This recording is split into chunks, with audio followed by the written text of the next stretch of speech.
Shen Mengjia tetap relatif tenang. Meskipun awalnya dia tidak bisa menerima kenyataan ini, dia tahu itu bukanlah mimpi. Pada saat itu, mata sang ayah penuh dengan kehidupan, seolah-olah dia baru saja selamat dari bencana. Ini adalah emosi yang hanya dimiliki manusia. Ayah benar-benar sudah bangun. Tiba-tiba, bayangan punggung pemuda itu terlintas di benaknya. Menyendiri dan acuh tak acuh.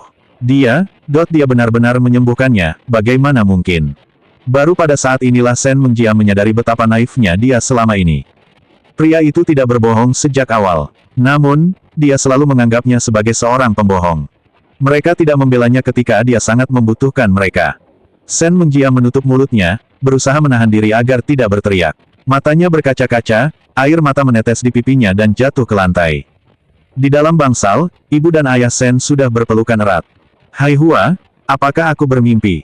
Cubit aku. Shen Haihua mengulurkan tangan dan menyeka air mata ibu Chen, Yanfang. Ini bukan mimpi, aku benar-benar hidup kembali. Ngomong-ngomong, di mana dokter ajaib itu? Di mana dia? Aku harus berterima kasih padanya dengan sepatutnya, tampaknya, aku mungkin sudah lama meninggal.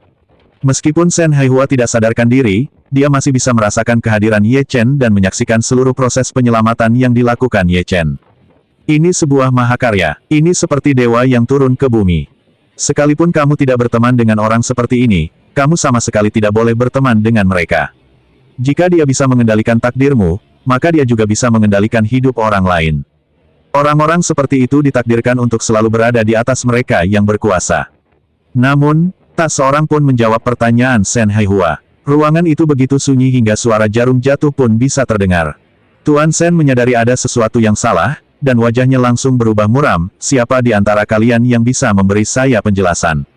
Akhirnya, Shen Mengjia melangkah maju dan menceritakan kembali semua yang baru saja terjadi. Setelah mendengar semua itu, ayah Shen mengabaikan luka-lukanya, berdiri, dan dengan sekuat tenaga menamparkan Shen Menglong di wajah. Dasar bajingan, kau benar-benar mengusir dokter ajaib itu. Dasar sampah, apa kau ingin aku mati? Mulai hari ini, jangan pernah berpikir untuk mendapatkan sepeser pun dariku. Kau bukan lagi anakku, anak Shen Haihua.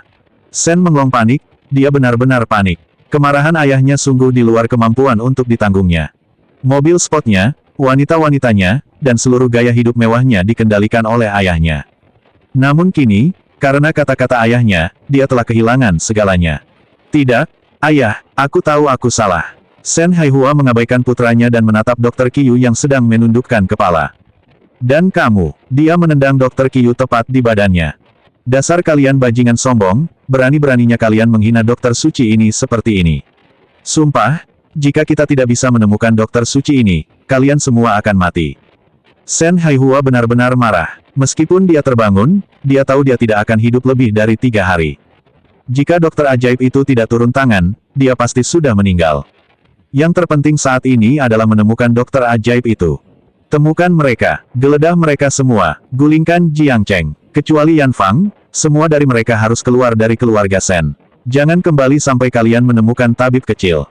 Ini bukan hanya dikatakan kepada Shen Menglong dan Dr. Qiu. Hal ini juga dikatakan kepada Shen Mengjia dan Xiao Min. Seandainya ada yang berani berdiri dan percaya pada dokter ajaib itu kala itu, keadaan sekarang pasti akan sangat berbeda. Apakah 60 juta adalah jumlah yang besar untuk sebuah nyawa? Tidak mahal, ini sebenarnya terlalu murah. Karena dia, Shen Haihua, bisa menghasilkan 100 juta yuan sebulan. Tapi sekarang, dia, Shen Haihua, hanya punya waktu 3 hari untuk hidup. Sementara itu, di ruang konferensi grup Huamei. Suasananya terasa sangat berat. Hanya beberapa jam sebelumnya, harga saham Huamei Group telah anjlok, menandai tantangan terbesar yang dihadapi Xia Ruoxue sejak mendirikan Huamei. Investigasi yang dilakukan oleh Departemen Hubungan Masyarakat Huamei Group mengungkapkan bahwa penurunan harga saham disebabkan oleh peluncuran produk kecantikan oral, cair, oleh pesaingnya, Lixing Beauty Group, yang mengklaim bahwa setelah 1 kali perawatan, perubahan signifikan akan terjadi pada kulit dan penampilan. Meskipun cairan kecantikan oral tersebut belum diluncurkan, beberapa wartawan yang mengambil sampel pada konferensi pers mengalami sedikit perubahan. Perubahan yang tampaknya kecil ini sangat penting bagi wanita. Pengamat eksternal memperkirakan bahwa Lixing Beauty Group mampu mengubah aturan industri kecantikan dan melampaui Huamei Group, yang saat ini menduduki peringkat nomor 1 di Provinsi Jiangnan. Ketika Huamei Group pertama kali didirikan, mereka mengandalkan cairan kecantikan oralnya untuk mempertahankan posisi terdepan.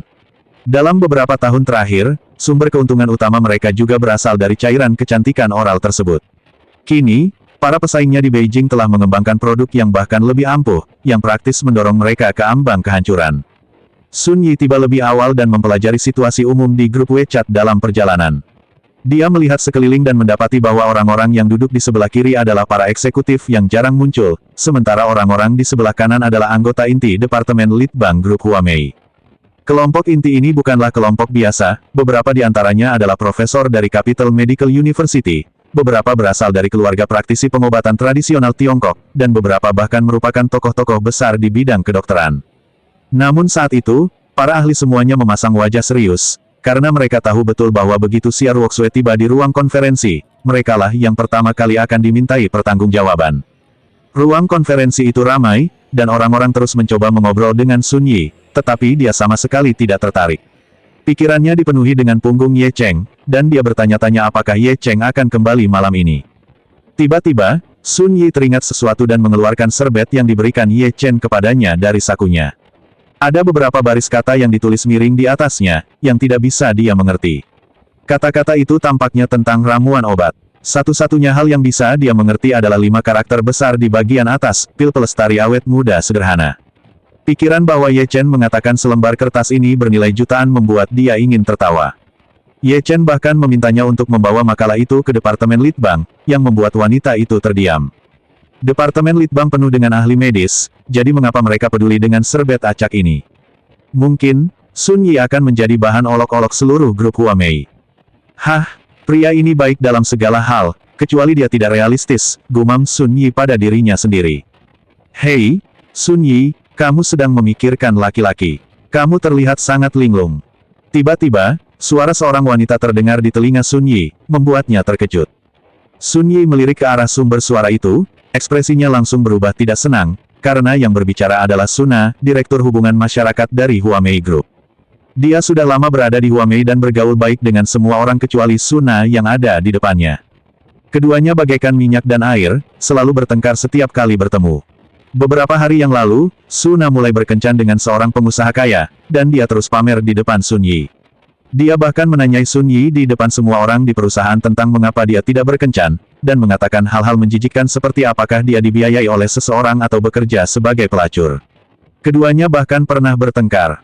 Sun Yi memutar matanya ke arah Suna dan mendengus, apakah aku menginginkan seorang pria atau tidak, itu bukan urusanmu. Urus saja urusanmu sendiri. Suna membalas tanpa sopan santun, oh, kau, seorang wanita simpanan, berani-beraninya berbicara seperti itu padaku. Kau selalu murahan, mungkin kau bahkan tidak tahu berapa banyak pria yang pernah tidur denganmu. Dasar bajingan, Sun Yi berdiri dengan marah, hendak mulai mengumpat, ketika ia menyadari bahwa sapu tangan yang dipegangnya telah direbut oleh Suna. Suna, sambil memegang serbet, mundur beberapa langkah dan berkata dengan angkuh, aku ingin melihat pria tak tahu malu mana yang menulis surat cinta ini untukmu. Berikan padaku. Ini adalah hadiah dari Ye Chen untuk Sun Yi, dan hadiah ini memiliki arti yang sangat penting baginya, jadi wajar saja jika Suna tidak bisa mengambilnya. Wah, reaksi yang begitu kuat, pasti ada sesuatu yang mencurigakan. Suna mengambil serbet itu dan berlari ke pojok. Dia mengira isinya akan berupa sesuatu yang murahan, tetapi ternyata itu adalah resep yang aneh. Poin pentingnya adalah, di bagian atasnya juga tertulis kata-kata, pil penjaga awet muda tingkat dasar. Melihat kata-kata yang berlebihan itu, Suna langsung tertawa terbahak-bahak. Haha, Sun Yi, kau gila. Ini seharusnya pil anti penuaan tingkat pemula. Kenapa kau tidak menyebutnya ramuan keabadian saja? Aku yakin ada orang bodoh yang menulis ini untuk menipumu agar tidur dengan mereka.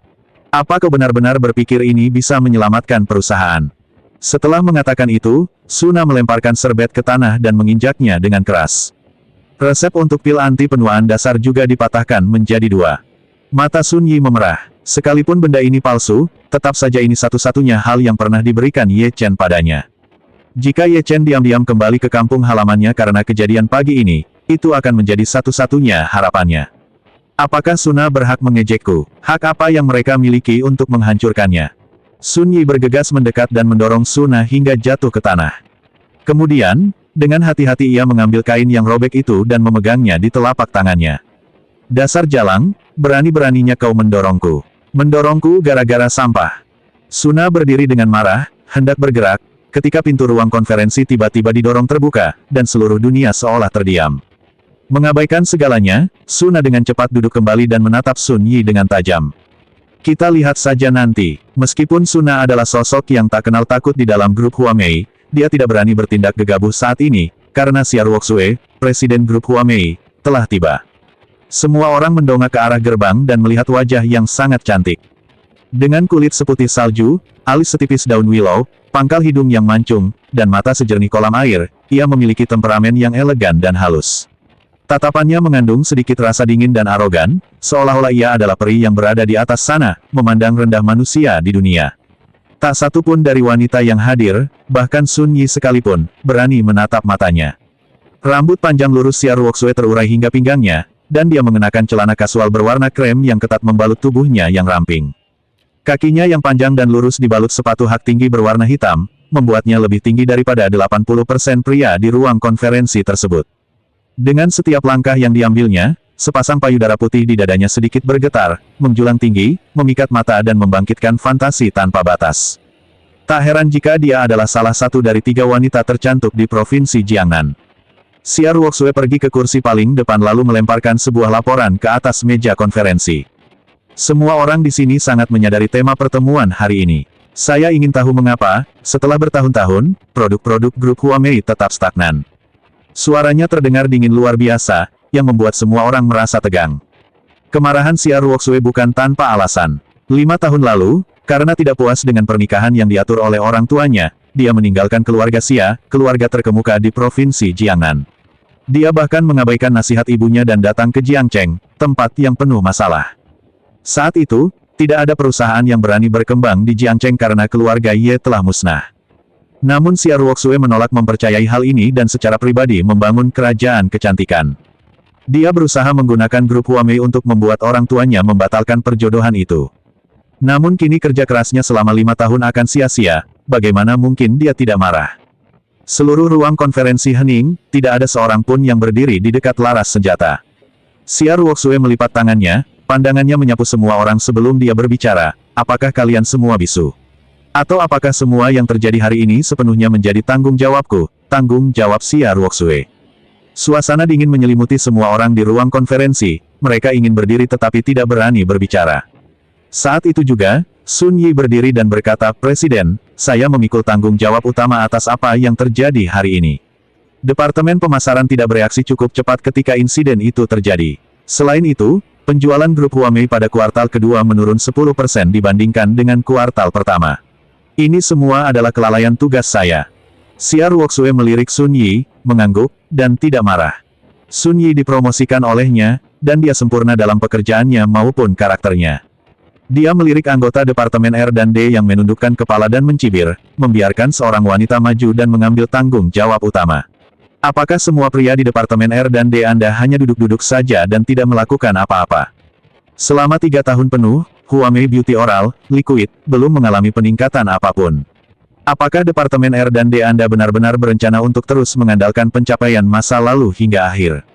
Senjata itu diarahkan langsung ke Departemen Penelitian dan Pengembangan. Beberapa detik kemudian, seorang pria lanjut usia berdiri. Ia adalah seorang profesor di Capital Medical University dan memiliki pemahaman yang baik tentang resep pengobatan tradisional Tiongkok. Presiden Xia, Anda benar sekali. Departemen Litbang kami hanya menghasilkan sedikit produk baru dalam beberapa tahun terakhir. Tetapi Anda tidak tahu, kami telah meneliti setiap formula kecantikan yang dapat dibayangkan, dan kami benar-benar tidak dapat menemukan alternatif yang lebih baik. Mendengar hal ini, tokoh medis terkemuka lainnya, Tetua Su, berdiri, Presiden Xia, kami benar-benar ingin berkontribusi pada grup Huamei. Departemen Litbang kami bahkan telah menghabiskan banyak uang di seluruh dunia untuk mengumpulkan formula, tetapi dari zaman kuno hingga sekarang, hanya ada sedikit formula untuk perawatan kecantikan. Bahkan jika kami mencari melalui buku-buku kuno, kami tidak dapat menemukan yang sesuai. Benar sekali, Tuan Xia, Anda bukan dari industri farmasi, Anda tidak tahu betapa langkanya formula kecantikan di Tiongkok. Dengan beberapa veteran yang memimpin, sejumlah besar orang di Departemen R&D bangkit dan mulai mengeluh. Xia Ruoxue juga mengerutkan kening. Dia tahu bahwa apa yang dikatakan orang-orang itu benar, tetapi dia benar-benar tidak mau menerimanya. Apakah kita harus menyerah begitu saja? Haruskah aku dengan patuh kembali ke Jiangcheng dan menerima perjodohan itu? Saat itu, seorang manajer R&D lainnya berdiri dan menjelaskan, Presiden Xia, saya baru saja menerima pemberitahuan dari teman saya bahwa alasan mengapa Lixing mampu meraih kesuksesan terutama karena mereka memperoleh formula dari luar negeri, yang dilaporkan bernilai 100 juta yuan. Cairan kecantikan oral yang mereka luncurkan pada konferensi pers diadaptasi dari formula ini. Mata Xia Ruoxue berbinar, dan dia dengan cepat berkata, kalau begitu, mari kita juga pergi ke luar negeri untuk mendapatkan formulanya. Jika 100 juta tidak cukup, maka 200 juta, jika 200 juta masih tidak cukup, maka 500 juta. Tim R&D menggelengkan kepala, agak tak berdaya. Jika resepnya benar-benar mudah ditemukan, bagaimana mungkin hasilnya seperti ini? Saat semua orang merasa sedih, Suna, Direktur Humas, berdiri, oh, apakah formula kecantikan itu sesulit itu? Kudengar Direktur Sun memiliki formula yang sangat berharga. Sepertinya namanya bagus, pil awet muda. Pil ini bisa membuatmu awet muda selamanya jika kamu meminumnya. Mendengar itu, semua orang terkejut. Ramuan awet muda. Ini adalah resep kuno yang telah hilang. Benarkah ini? Xia Ruoxue bersandar di meja konferensi, menatap Suna, dan bertanya, Suna, apakah kau mengatakan yang sebenarnya? Direktur Sun mana yang kau maksud? Suna sangat gembira, karena tahu bahwa saatnya untuk membalas dendam telah tiba. Dia mendengus dingin, tentu saja itu benar. Sun Yi baru saja memberitahuku. Jika kau tidak percaya, tanyakan pada Sun Yi. Setelah mengatakan itu, dia mengangkat dagunya dan menatap Sun Yi dengan tatapan main-main di matanya. Semua mata tertuju pada Sun Yi, tetapi Sun Yi agak bingung. Dia memang punya resep pil awet muda, yang bagus, tapi itu hanya sesuatu yang dibuat-buat oleh Ye Chen. Bagaimana mungkin mereka merilis formula yang begitu menipu? Dia melirik Suna, yang tampak mengejek, jelas berniat melihatnya mempermalukan diri sendiri. Apa yang harus dilakukan? Apakah dia akan menjadi bahan olok-olok grup Huamei mulai hari ini? Xia Ruoxue menatap Sun Yi dengan saksama, lalu dengan bersemangat berkata, Sun Yi, apakah kau benar-benar memiliki formula pil awet muda?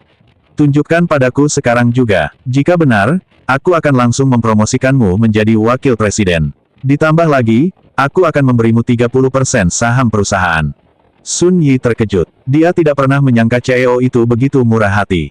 Barang-barang ini bernilai setidaknya 1 miliar. Namun, dia tidak memiliki formula untuk ramuan awet muda, yang dia miliki hanyalah serbet lusuh. Melihat Sun Yi tidak bergerak cukup lama, Xia Ruoxue berkata dengan tidak senang, apakah menurutmu syarat-syarat ini tidak cukup? Kalau begitu, sebutkan harganya. Tidak, Sun Yi berdiri dan buru-buru menjelaskan, tetapi dia benar-benar tidak tahu harus mulai dari mana. Tak berdaya, dia hanya bisa menutup matanya dan mengeluarkan formula dasar pil awet muda dari sakunya, lalu meletakkannya di depan Xia Ruoxue. Maaf, Tuan Presiden, itu hanya lelucon yang dimainkan teman saya. Xia Ruoxue mengabaikannya. Dia melirik tisu-tisu yang robek di atas meja, dan ekspresinya berubah. Apakah ini formula untuk ramuan awet muda? Sebuah rumus yang bernilai miliaran. Astaga, beneran ditulis di atas serbet yang compang camping.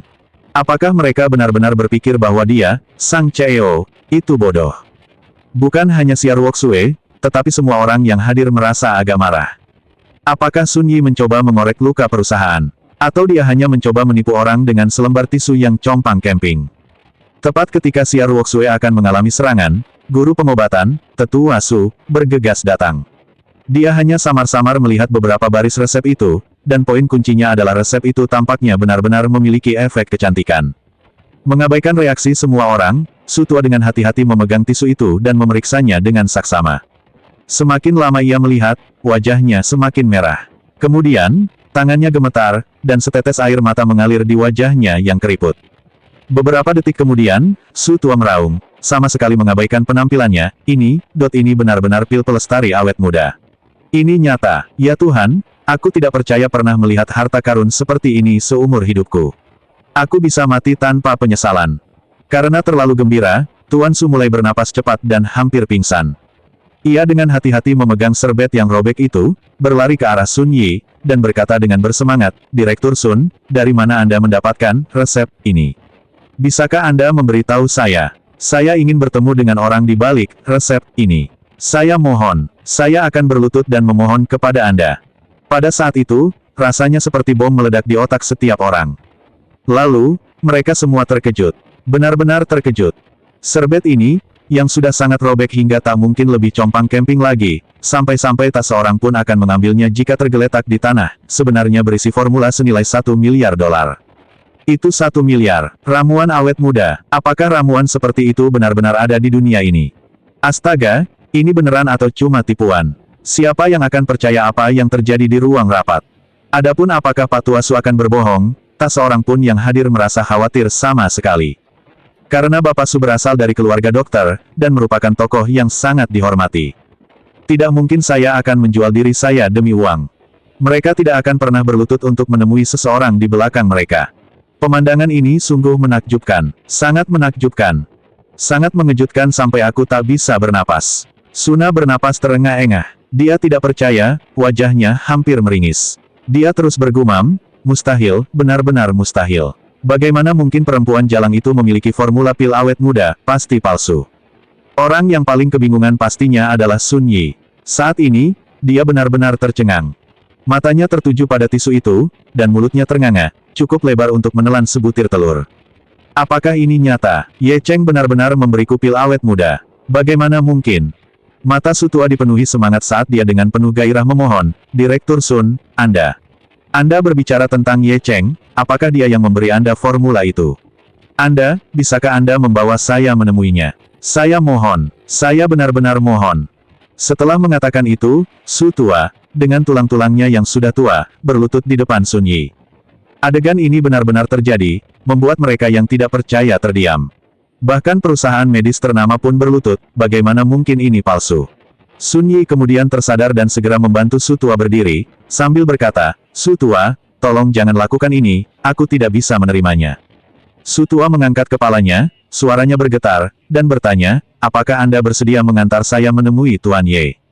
Tiba-tiba, Sun Yi melihat sosok Ye Cheng yang kesepian dalam pikirannya, dan dia bisa mendengar tuduhan yang telah dia lontarkan terhadap Ye Cheng sebelumnya pada hari itu. Dia ingin menamparkan dirinya sendiri saat itu juga.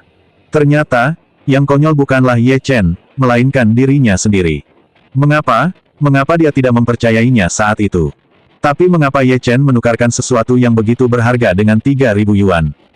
Apakah dia sudah gila, atau mungkin dia menyukaiku, dan ini adalah tanda cintanya padaku? Pikiran Sun Yi benar-benar kacau, saking kacaunya hingga ia hampir gila.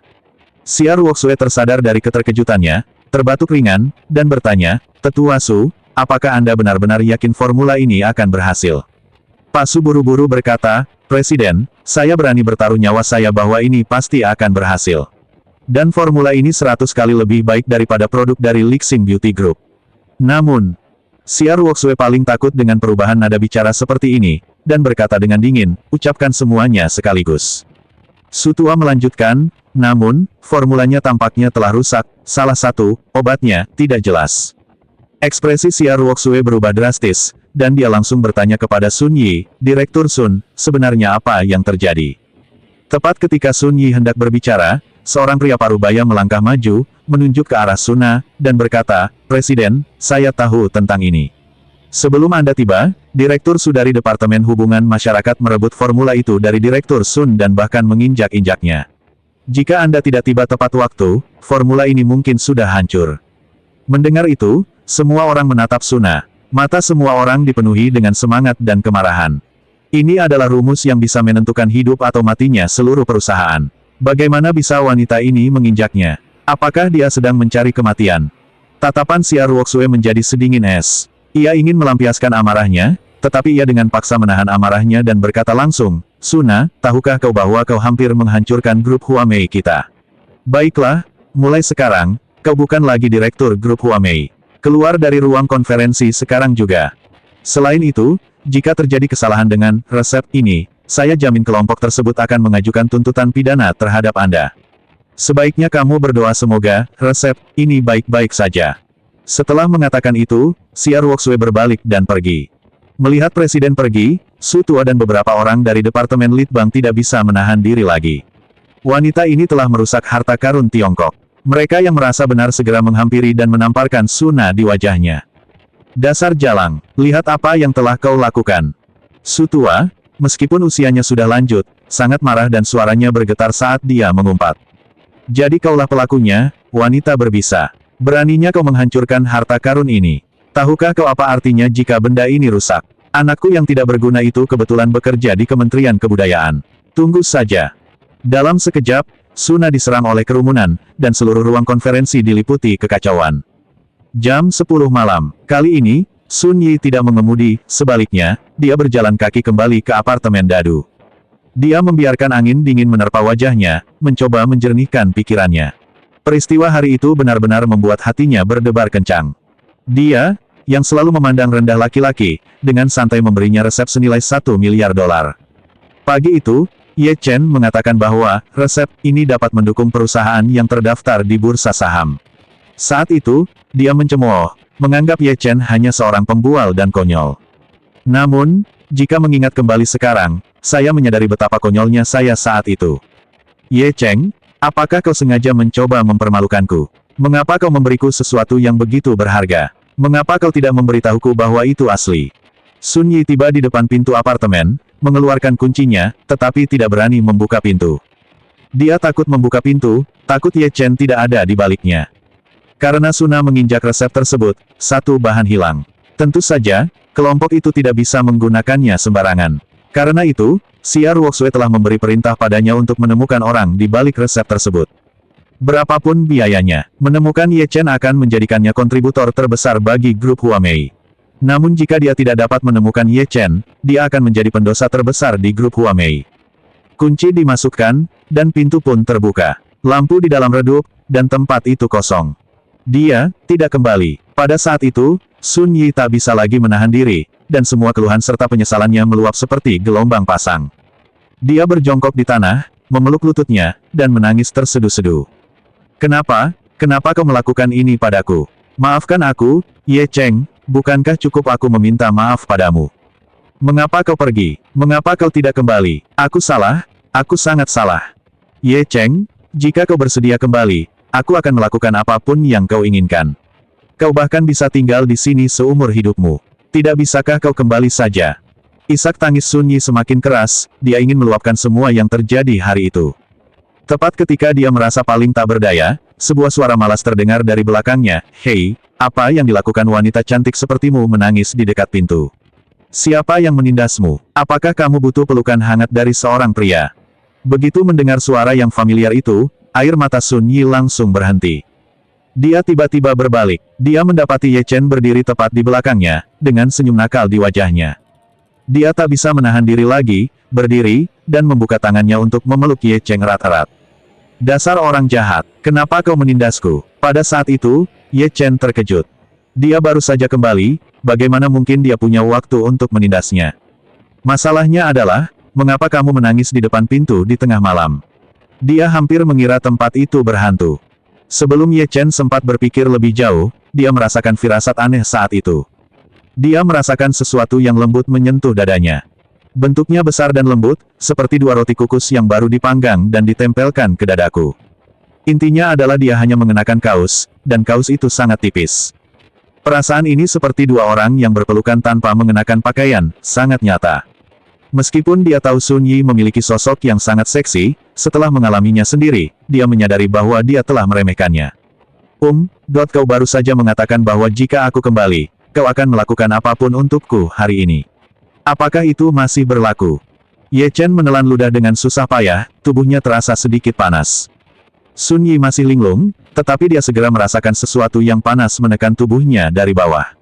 Meskipun dia tidak berpengalaman dalam hal-hal seperti itu, dia tahu apa itu. Dia dengan cepat mendorong Ye Chen menjauh dan berlari masuk ke dalam rumah dengan wajah memerah. "Kita akan membicarakan itu nanti." Siapa yang menyuruhmu untuk menindasku? Mendengar itu, Ye Chen merasa ingin menangis. "Aku sungguh tidak menindasmu." Ye Chen kemudian mengganti sepatunya dan masuk ke dalam, di mana ia mendapati Sun Yi sudah duduk di sana menunggunya. Dia bahkan sesekali meliriknya dari sudut matanya. "Apakah aku tiba-tiba menjadi lebih tampan hari ini?" Ye Chen melihat ke cermin dan berkata dengan agak sombong. Saat itu, Sun Yi menggigit bibirnya dan akhirnya berbicara. "Ye Chen, sebaiknya kau katakan padaku dengan jujur, apakah serbet yang kau berikan padaku hari ini benar-benar resep awal untuk pil awet muda?" Ye Chen terkejut, dan kemudian menyadari mengapa Sun Yi berubah begitu drastis. Ternyata itu semua karena ramuan pil tersebut. Kemungkinan besar departemen teknis melihat ini, dan itulah bagaimana dia mengetahui tentang nilai formula pil tersebut. Dia mengambil sebuah apel dari mangkuk buah di meja kopi, menyeka apel itu dengan pakaiannya, dan langsung memasukkannya ke mulutnya. Bagaimana mungkin aku memberimu sesuatu yang palsu? Aku lebih memilih menipu orang lain daripada menipu kamu. Meskipun Sun Yi sudah siap secara mental, dia tetap terkejut ketika mendengar bahwa resep itu benar-benar nyata. Dia menggigit bibir merahnya dan berbisik, mengapa kau memberiku sesuatu yang begitu berharga? Aku akan mengembalikannya padamu. Ye Chen berdiri, melambaikan tangannya, dan berkata, mengapa kau memberikannya padaku? Itu sudah milikmu. Apakah kau lupa bahwa kau menukarkan 3.000 yuan dan uang sewa 1 bulan untuk formula pil ini? Jika kau memberikannya padaku, aku akan segera pergi dan hidup di jalanan. Tapi, Sun Yi hendak berbicara ketika Ye Chen menyela perkataannya. Tidak ada tapi, yang saya berikan hanyalah kualitas terendah yang saya punya. Jika Anda tidak menginginkannya, buang saja. Mendengar itu, Sun Yi tak kuasa menahan napas. Orang ini sangat ceroboh. Dia begitu saja membuang sesuatu yang sangat berharga, bernilai miliaran. Terlebih lagi, resep untuk pil awet muda ini sebenarnya hanya resep kualitas terendah yang dimilikinya. Rahasia menggemparkan dunia apa yang disembunyikan pria ini. Sun Yi kemudian menyadari bahwa, sampai saat ini, dia sama sekali tidak tahu tentang latar belakang pria itu. Dia sepertinya muncul begitu saja. Seandainya pria ini tidak mirip dengan teman sekelasnya yang sudah meninggal, mereka berdua tidak akan pernah memiliki hubungan sama sekali. Ye Chen membenci wanita yang ragu-ragu, jadi dia tidak berencana untuk berdebat tentang pil awet muda dan langsung berkata, aku agak lelah hari ini, jadi aku akan istirahat dulu. Kamu juga sebaiknya pergi lebih awal. Melihat Ye Chen hendak pergi, Sun Yi tiba-tiba teringat sesuatu dan berkata, tunggu sebentar. Ye Chen berhenti di tempatnya. Apakah ada hal lain? Sun Yi dengan cepat berkata, bukankah seharusnya kau menemui Xia Ruoxue? Ye Chen menoleh dengan terkejut, menunggu Sun Yi melanjutkan. Resep, Anda bisa jadi dapat menghidupkan kembali grup Huamei. Karena itu, Presiden Xia ingin bertemu Anda secara pribadi. Besok pagi pukul 10, di kantor Presiden grup Huamei. Apakah Anda punya waktu? Jika ini terjadi 2 hari yang lalu, Ye Chen mungkin akan langsung setuju. Lagi pula, bertemu Xia Ruoxue berarti dia telah menyelesaikan tugas yang diberikan kepadanya oleh lelaki tua itu. Namun sekarang, dia tidak lagi terburu-buru, dia fokus pada perbaikan rantai tersebut. Hanya dengan memperbaiki rantai tersebut seseorang barulah layak menginjakan kaki di ibu kota untuk membalas dendam. Hanya dengan memperbaiki rantai itu dia bisa mengungkap rahasia batu hitam tersebut. Saat ini ia memiliki dana sebesar 10 juta yuan, cukup untuk membeli bahan-bahan obat yang dibutuhkan untuk memperbaiki rantai tersebut. Ia berencana pergi ke apotek di Jiangcheng besok. Adapun undangan Xia Ruoxue, ia akan menolaknya begitu saja. Haruskah kita mengirimnya ke kantor CEO untuk menemui wanita ini? Atas dasar apa? Jika kau ingin bertemu denganku, rendahkan posturmu dan datanglah ke sini untuk menemuiku secara langsung. Bukannya aku yang pergi menemuimu. Saya sibuk. Ye Chen hanya mengucapkan 2 kata dan menutup pintu, meninggalkan Sun Yi berdiri di sana dalam keadaan linglung. Sun Yi tidak pernah menyangka Ye Chen akan menolak. Ini adalah undangan dari Xia Ruoxue. Selain menyandang identitasnya sebagai presiden grup Huamei, Xia Ruoxue juga merupakan putri dari keluarga Xia di provinsi Jiangnan. Yang lebih penting lagi, dia adalah salah satu dari 3 wanita tercantik di provinsi Jiangnan. Dia adalah sosok yang diidamkan oleh banyak tuan muda dari keluarga berpengaruh, tetapi tidak bisa mereka temui. Setelah Xia Ruoxue memberi kesempatan pada pria ini, dia malah menolaknya. Dan sepertinya mereka bahkan tidak mempertimbangkannya. Apakah perlu bersikap setegas itu? Bukankah kamu pernah memukul petugas keamanan sebelumnya dan kemudian dengan agresif menuntut untuk bertemu Xia Ruoxue? Mengapa kamu bertingkah seperti orang yang sama sekali berbeda hari ini? Distrik Villa Zhujiang, terletak di jantung kota baru Zhujiang di Wuhan, ini adalah komunitas villa ramah lingkungan yang langka, berkualitas tinggi, berdensitas rendah, dan personal di kota ini. Villa-villa di sini memiliki satu ciri unik, meskipun Anda punya uang, Anda mungkin tidak mampu membelinya. Satu villa saja bernilai lebih dari 1 miliar. Orang-orang yang tinggal di sini biasanya berasal dari keluarga besar atau CEO perusahaan Fortune 500. Xia Ruoxue termasuk di antara mereka. Properti ini diam-diam dibelikan ibunya bertahun-tahun yang lalu, sehingga meskipun grup tersebut gagal, dia masih memiliki properti senilai lebih dari 1 miliar yuan sebagai rencana cadangan. Villa Xia Ruoxue terletak di bagian paling belakang, di lingkungan yang sangat tenang. Saat ini, Xia Ruoxue sedang mandi di kamar mandi, yang merupakan kebiasaannya setiap hari setelah pulang kerja. Dia memejamkan mata, dan kakinya yang panjang dan putih mengapung di permukaan air, tubuhnya yang mulus diselimuti oleh gelembung-gelembung yang tak terhitung jumlahnya. Pikirannya terinterupted oleh sebuah panggilan telepon. Ia memperlihatkan bahunya yang halus dan bulat, lalu mengulurkan lengannya yang panjang dan pirang untuk mengangkat telepon di sampingnya. Garis luar payudaranya yang besar dan montok tampak samar-samar, seperti sinar matahari musim semi. Presiden, dia menolak. Ekspresi Xia Ruoxue berubah begitu Sun Yi selesai berbicara. Dia berusaha keras menahan amarahnya dan berkata pelan, "Aku mengerti." Dia menutup telepon setelah mengatakan itu. Tidak ada yang tahu betapa marahnya Xia Ruoxue saat itu. Bagaimana mungkin seseorang menolak undangan yang diberikan oleh seorang putri dari keluarga Xia yang terhormat? Ini belum pernah terjadi selama bertahun-tahun. Dia bahkan merasakan rasa frustrasi. Apakah aku tidak cukup tampan? Atau, Ye Chen, apakah kau bahkan bukan seorang pria? Xia Ruoxue berdiri, sosoknya yang sempurna hampir membuat seluruh ruangan tampak pucat jika dibandingkan. Dia mengambil jubah mandi, membungkusnya di tubuhnya, dan pergi ke cermin. Lalu, senyum terukir di bibir merahnya, "Ye Chen, bagus sekali. Aku semakin tertarik padamu. Aku ingin melihat pria seperti apa yang akan menolakku, Xia Ruoxue." Hari berikutnya, Ye Chen terbangun dari perbaikan rantai. Hal pertama yang dia lakukan adalah meraih batu hitam itu dan mencoba memasukinya. Namun hasilnya sudah jelas, dia tetap terpukul oleh kekuatan yang menindas itu. Jika ini terus berlanjut, kapan kita bisa mengungkap rahasianya? Tidak, saya harus segera pergi ke apotek terdekat. Karena hari itu Sabtu, Sun Yi tidak perlu pergi bekerja, jadi dia belum bangun. Ye Chen tidak berencana membangunkannya, jadi dia meninggalkan catatan dan pergi. Jiangcheng tidak terlalu besar, dan hanya ada 3 toko obat tradisional Tiongkok. Ren Feifan memilih yang terbesar. Derentang, ketika Ye Chen tiba di toko obat tradisional Tiongkok ini dengan taksi, dia terpukau oleh tampilan luarnya yang mewah. Gerbang utama dicat merah terang, dengan plakat kayu nanmu hitam tergantung di atasnya, bertuliskan 3 karakter besar, Derentang, dalam gaya yang mengalir dan elegan. Kata kuncinya sebenarnya berasal dari pemimpin Tiongkok saat itu. Meskipun masih terlalu dini, orang-orang sudah mengantre untuk membeli obat tersebut, dan bisnisnya berkembang pesat. Dari percakapan dengan orang-orang di sekitarnya, Ye Chen mengetahui asal-usul toko ini. Konon, toko ini merupakan merek berusia seabad dengan cabang di seluruh negeri. Terlebih lagi, selama 100 tahun, tidak ada seorang pun yang berani membuat masalah di cabang-cabangnya, yang menunjukkan betapa kuatnya dukungan yang dimilikinya. Ye Chen memasuki Derentang dan mendapati bahwa sebagian besar orang di dalamnya adalah orang lanjut usia. Ia tak kuasa menahan napas, karena saat ini hanya generasi tua yang masih percaya pada pengobatan tradisional Tiongkok. Karena terlalu banyak orang, Ye Chen hanya bisa menunggu di pinggir.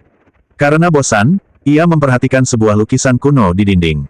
Lukisan kuno ini mungkin dianggap sebagai harta paling berharga toko tersebut, karena telah dibingkai dengan cara yang sangat mewah. Bahkan saat sedang mengagumi lukisan itu, Ye Chen menyadari beberapa orang memperhatikannya, jelas takut dia akan merusaknya.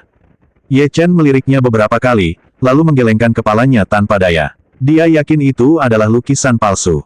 Sayang sekali, tepat saat itu, seorang lelaki tua dan seorang gadis muda muncul di samping Ren Feifan. Hei, kenapa kau menggelengkan kepala? Apa maksudmu? Kau bertingkah seolah tahu banyak tentang lukisan. Apa kau mengerti lukisan? Suara gadis itu yang meremehkan terdengar di telinga Ye Chen. Ye Chen melirik gadis yang sedang berbicara. Gadis itu berusia sekitar 17 atau 18 tahun, dengan bibir merah dan gigi putih. Ia mengenakan pakaian yang menunjukkan kekayaan dan kemewahan. Mungkin karena ia belum sepenuhnya dewasa, penampilannya tampak biasa saja. Namun, sikapnya yang agresif membuatnya agak tidak senang.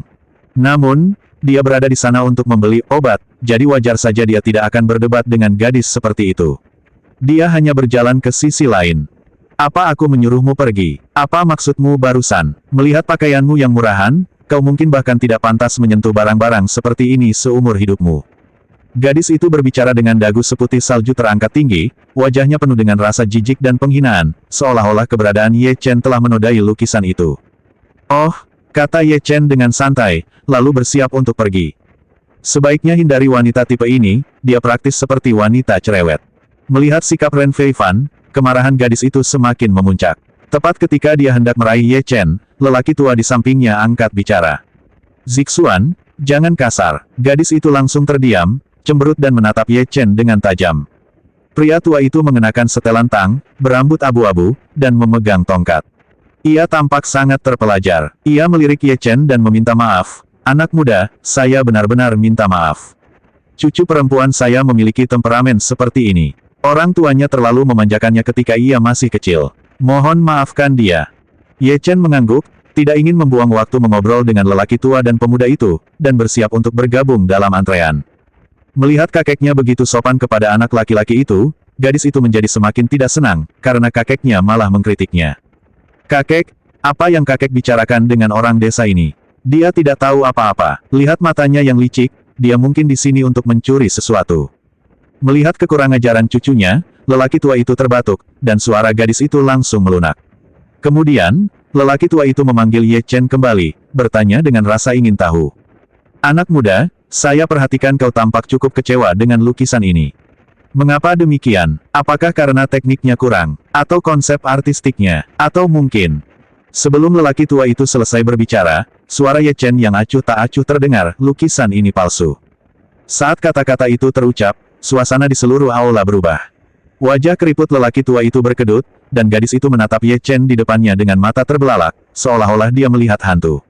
Anak ini benar-benar berani mengungkapkan pendapatnya. Mereka bahkan mengklaim bahwa barang berharga milik Derentang itu palsu. 5 tahun lalu, Derentang membeli properti ini dari lelang Qishui Beijing dengan harga tinggi sebesar 90 juta yuan. Ini adalah karya asli Tang Bohu, yang telah disertifikasi oleh banyak kolektor. Dalam beberapa tahun terakhir, banyak sekali kolektor dari seluruh negeri yang datang langsung untuk melihat karya-karya aslinya. Bahkan setiap wali kota dan sekretaris partai Jiangcheng akan membubuhkan pesan untuk karya asli ini ketika mereka dilantik. Dan sekarang, karya ini, yang dipuji oleh banyak pejabat tinggi dan bangsawan, disebut palsu oleh seorang pemuda. Intinya adalah nada bicara pihak lain seolah-olah mereka sedang menyatakan fakta objektif. Apakah ini semacam orang gila yang melarikan diri dari rumah sakit rakyat ke-7 Jiangcheng?